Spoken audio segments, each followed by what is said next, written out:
Hi, Hi, happy Friday. happy Friday. I'm here with the wonderful, a good friend of mine, Lise Melvin. Thank you so much, Lisa, for being here. Thanks, Rivkah, for the opportunity. It's great that you're doing this. Oh, so Lisa's a friend of mine from Nosara, Costa Rica, and she's calling in from there today. And I feel so lucky to know Lisa. I don't know how I got to consider you in my group of friends. Like we met through some work things, and it was one of those situations where I sort of picked you out and I was like, I'll have you. and we became we became good friends from immediately. So I'm so happy to have you here and for everybody to meet you and get a little taste of how lovely you are. So why don't you tell us, Lisa, who you are and what you do? Thanks, Rivkah. So I am a somatic coach. I come from the Strozzi Institute lineage, and I also teach. I'm in the teacher training program with the Strozzi Institute, so we teach embodied leadership there. And I also do somatic bodywork as part of the coaching that I offer.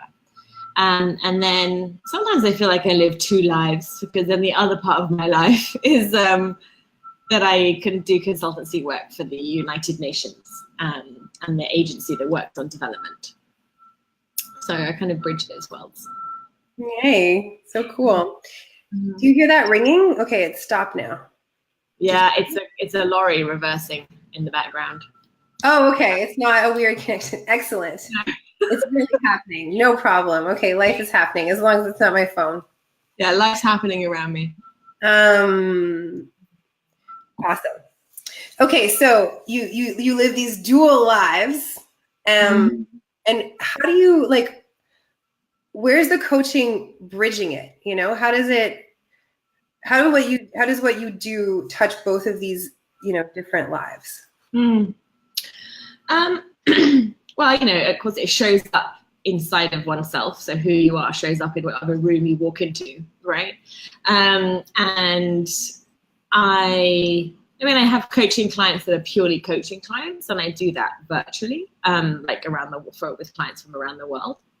But then also I run group coaching with some of the leaders that are in countries trying to really make sustainability happen in different countries in the world. And so I will coach them in groups. And also when I run training, of course, I bring somatics into the training as well.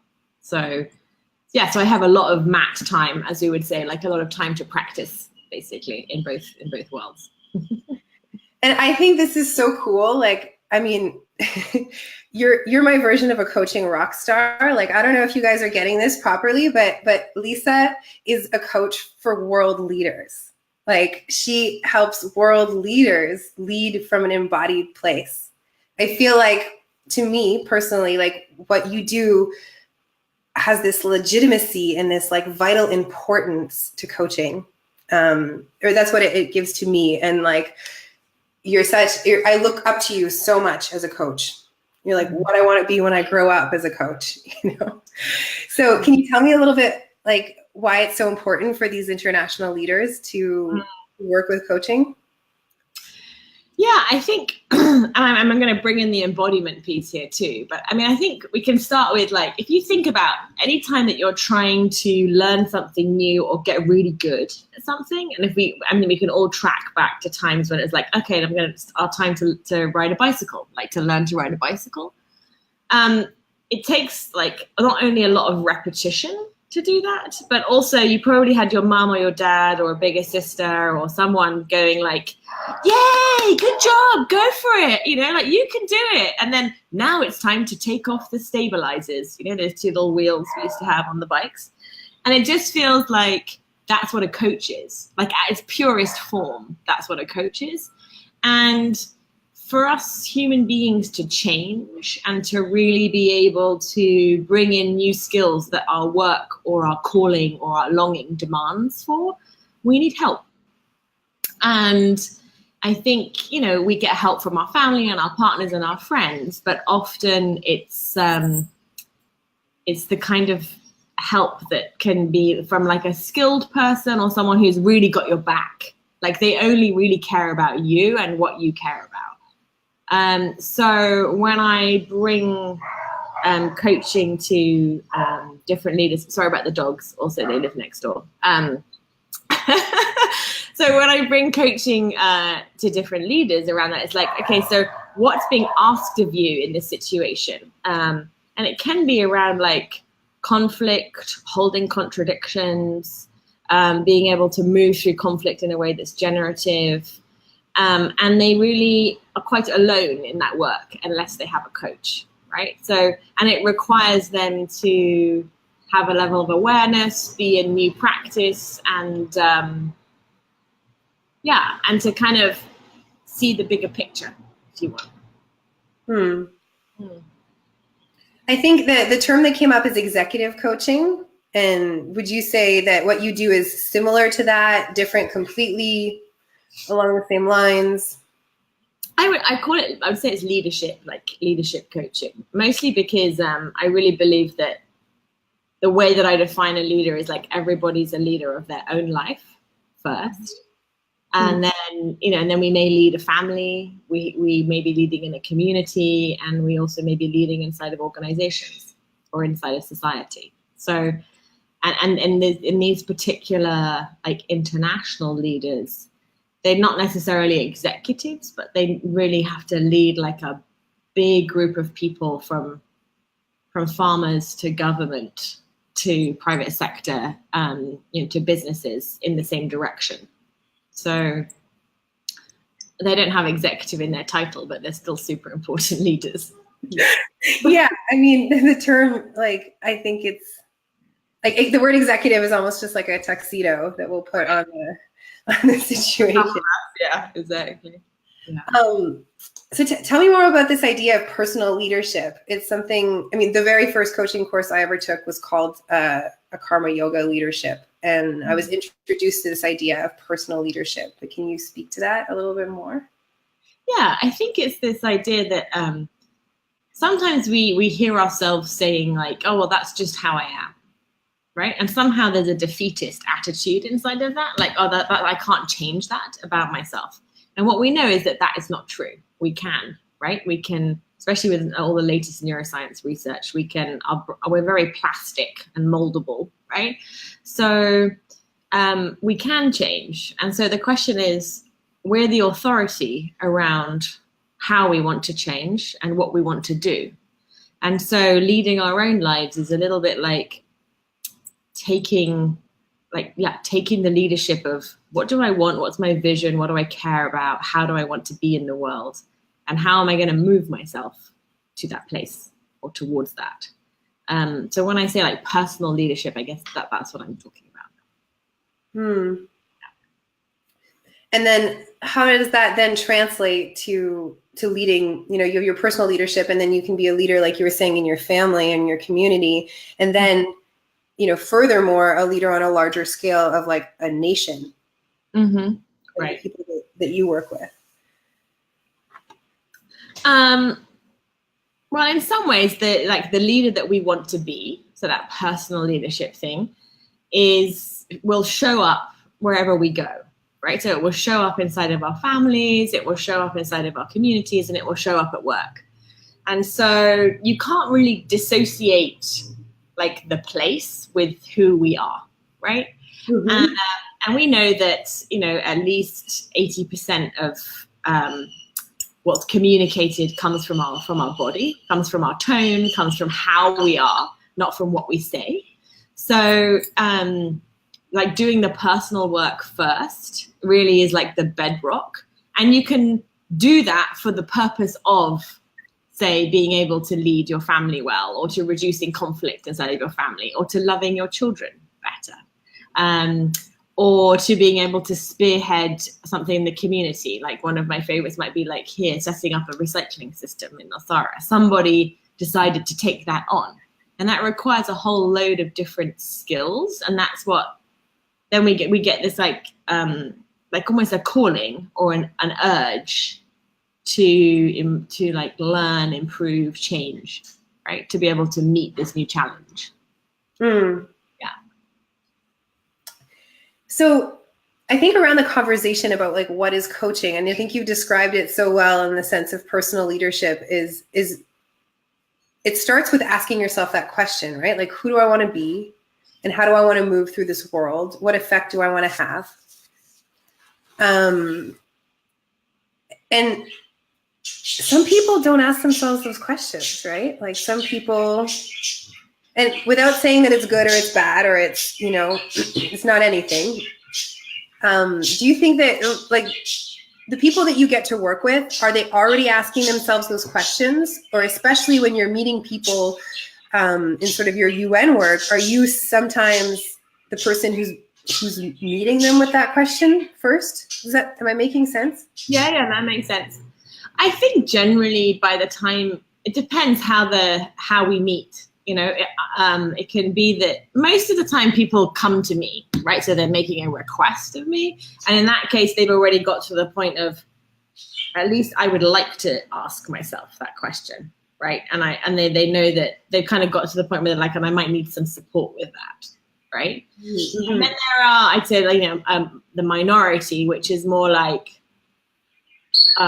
me being able to observe something and then offer an assessment of some kind, which is like, oh, my assessment is that this doesn't match with this, and like, how are we going to move forward in this? If we stay like this, it's not going to work, right?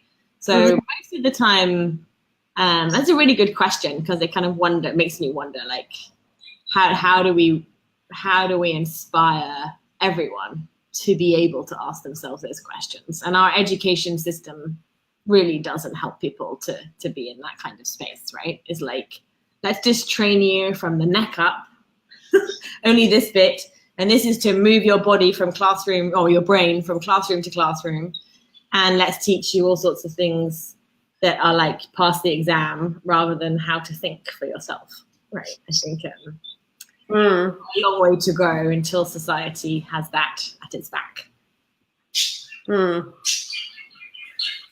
Yeah, so how do we inspire people? This is the great question. By broadcasting live conversations like this. I'm taking notes now. I guess so. Yeah, I guess so. And I get I love the answer when I say, what is coaching? Like, simply asking yourself with the help of a coach, like the question about who do you want to be in the world? And how you want to show up. Sorry, I love how you have dogs. I have birds. I know. Disney princesses here coaching. We have soundproof studio rooms, so there we go. Oh my gosh, we're in the life of it. I just want to hear your. I'm touching my head now. I want to hear you tell me a little bit more about bringing this into the conversation, the rest of our bodies, and specifically around as well, like the body work that you do. And I know that it might be hard to explain, because when I asked you when we first met, you were like, just come in and I'll show you. But I think this is really unique about the kind of work you do. And I'm not sure if it's unique to the Strozzi Institute, but in terms of a coach and a somatic coach. So tell me more. Yeah. So the bodywork piece is like one of a fundamental 3 pieces to what we would say is embodied transformation, right? So, or what I would say as well. So moving from like, this is me today, this is how I show up today. And in order for me to be, let's say, in a long-term loving partnership, I need to make all these shifts, right? I can see that this is something that I want, and something keeps getting in the way of me being able to do that.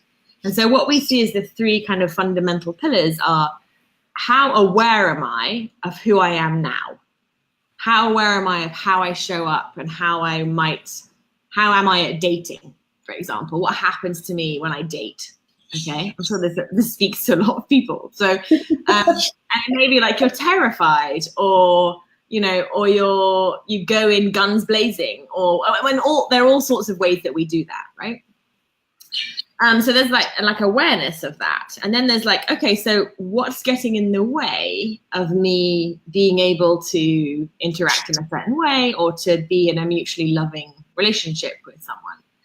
And what we call there are many words for this in different languages, but what I call it is a conditioned tendency. And we all have them. It's just like by being alive, we have them. They're just things that at some point we reacted to needing to be safe or wanting to still be in a sense of belonging or preserving our dignity or the dignity of someone else. And in order to do that, our whole nervous system very smartly said, okay, this is a really good strategy to keep me safe, for example.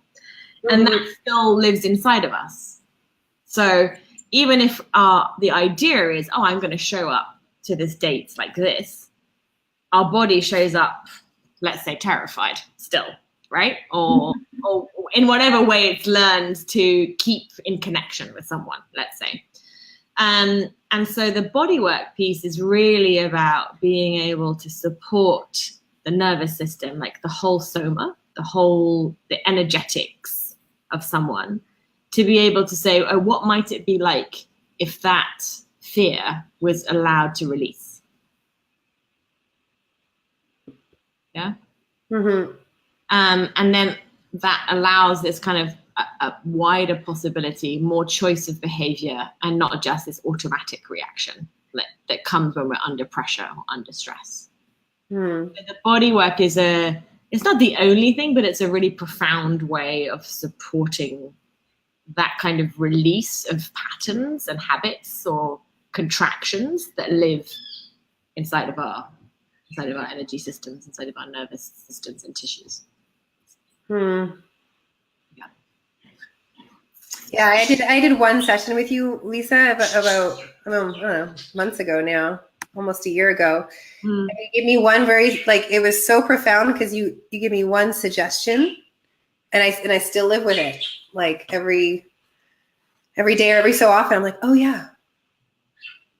Yeah. It's so helpful, so profound, and so beautifully simple, like so elegant, I think, in its work. So can I ask you one more question before we go? Yeah. What's most exciting to you about the work that you do, like both with the UN and with your private clients? Well, I think there are two things. One that excites me the most is like when I see people's eyes light up. Like you can see something touch them deeply inside about the work that they're in. I'm just holding the space and supporting them, right? So they're in their work, and there's a moment where like something lights up in their eyes, and you're like, something happened inside of that person. Whatever it was magical, right? So I do it partly for those moments. Like that excites me hugely. And then I think there's a kind of wider, longer term excitement, which is around if we can live inside of our bodies and inside of our longings and wishes and desires, we'll have a greater ability to be skillful in how we act and to be more wise and more compassionate. And I just feel like the world needs that. If we're going to be able to look after the planet and look after each other in a way that honors each other's dignity and keeps each other safe and has a base of kind of love and understanding, then this work, embodied work, is like fundamental. Like one of the primary ways to do it. So that excites me long term. Yeah, totally. Well, Lisa, I think that you answered the question too about why it matters so much. And I'm going to re-listen to this and write down what you just said because it was so beautiful. Thank you. And you said it so I can remember as well. Yes, exactly. Perfect example of, that was wonderful. And it's been so wonderful to talk to you. I'm going to go and let the birds do my hair. Yeah, they need some attention, it sounds like. So. In Disney Princess Land. So I'm going to put your website, Respirited Retreats. We didn't even get a chance to talk about that in the comments to this. Yeah, thank you. People can contact you directly if they want to work with you. Yes, that would be great. And come on a retreat in Nosara. We do all these things and more. So for sure. Thank you, Rivkah. That would be awesome. In wonderful Nosara. Well, thank you so much for your time and for your presence. I love you, and I can't wait to see you. And don't hesitate if you have any questions or comments for Lisa or for myself. We'll put the comments, or we'll put more details in the comments. Have a wonderful Friday, an embodied Friday. Embodied Friday and a nice weekend. Yeah. All right. Oh, bye. I have to click end twice for it to work properly.